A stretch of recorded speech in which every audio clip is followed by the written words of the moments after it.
Thank you, Roger. Can I start by congratulating everyone who took action today, the members of UCU, UNISON and Unite. Part of... Is better? Okay, just to start again then. Can I congratulate everyone who took action today, the members of UCU, UNISON, Unite, part of 100,000 HE workers across the UK who've taken a long overdue stand. I hope this is a start of a coordinated fight back across the whole public sector against the pay freeze and pay restraint. It is long overdue. This situation has gone on since 2008. We've experienced a downward spiral of cuts in real earnings of staff across the public sector. And every year in the future, we will pay a price for what we've lost in the last 5 years. Year after year of lower than inflation pay rises, while the cost of living goes ever higher. Food prices, as has been said, VAT, energy costs, since 2010 an average increase of 20% or more. And our message today is that it's all well and good about talking about freezes of energy prices sometime in the future. But what staff here need here and now is increases in pay to offset this decline in the standard of living, an increase in pay that at least matches the rate of inflation. As has been said, a 1% pay offer comes when you've taken a cut in real earnings of 13% since October 2008. It comes at a time when the pay and benefits of university leaders has increased by more than £5,000 per annum in the last 5 years. The average pay and pensions package of a chancellor, a vice-chancellor, is now £250,000. And we should be very wary of people with six-figure salaries pleading poverty or extolling the justice of market pay rates.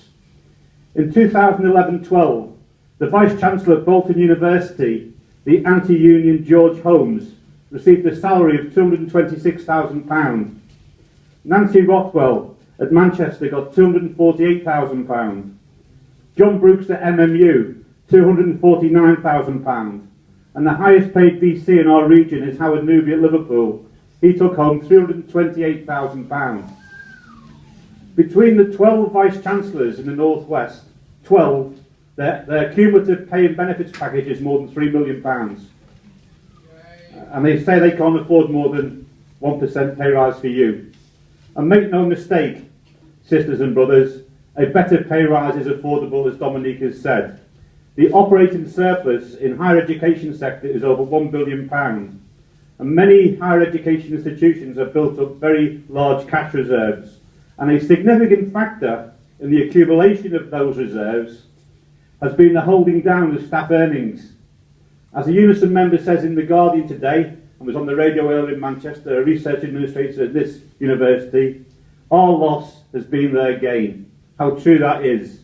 Overall staff costs in higher education as a proportion of income have fallen from 55% in 2001 to 58% in 2001 to 55% last year.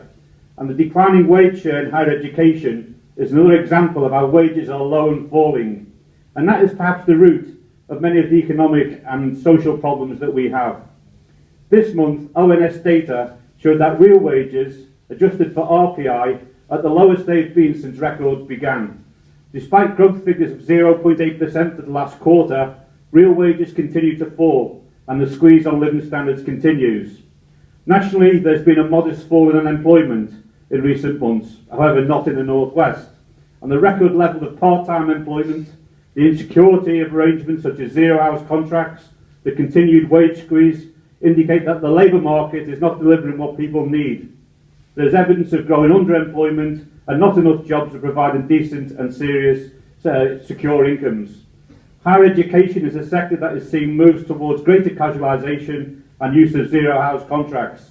Such contracts have no place in higher education.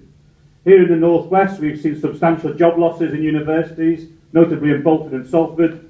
So we know that pay sacrifices do not lead to improved job security. At Liverpool University, our members are facing cuts in their own social hours rates for working weekends, and they are being required to work more irregular and unpredictable hours at a plain time rate, not much more than the minimum wage. And this is symptomatic of the wider problem of risk and cost being passed down by employers to workers and their households.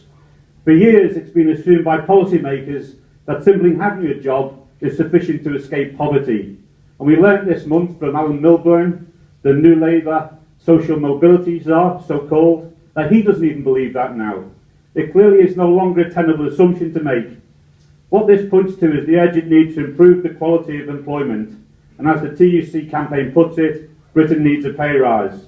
In the North West, as I've said, we've not even seen that small fall in unemployment in the national data. Unemployment in the North West has increased this summer by 25,000 25,000. It now stands at 294,000 unemployment in this region, nearly 9%. And the ONS identifies a pattern of falling employment rates in the North West and identify no reduction in employment in our region in the past 12 months. For the moment, our region has experienced a worsening of both the quality and quantity of jobs. And our fear is that continued austerity and further job losses and further privatisations next year will see these trends continue.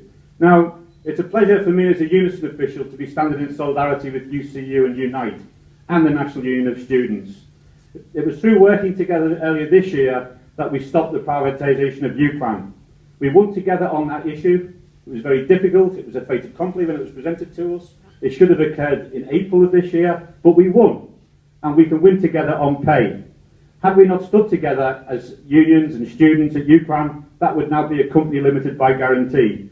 It would have meant irreversible changes in the constitution of that university. And we should be in no doubt about the scale of that achievement at UCLan. It was considerable. It was of national significance.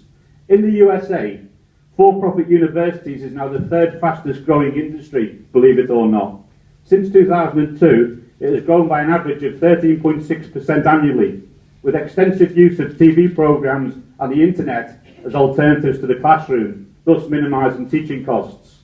The global economic crisis and austerity measures are creating the conditions for an intensification of privatisation both in the UK and worldwide.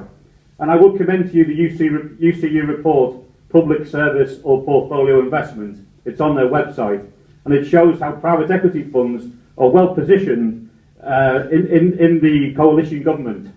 It details how key figures from the industry are advising on public service reform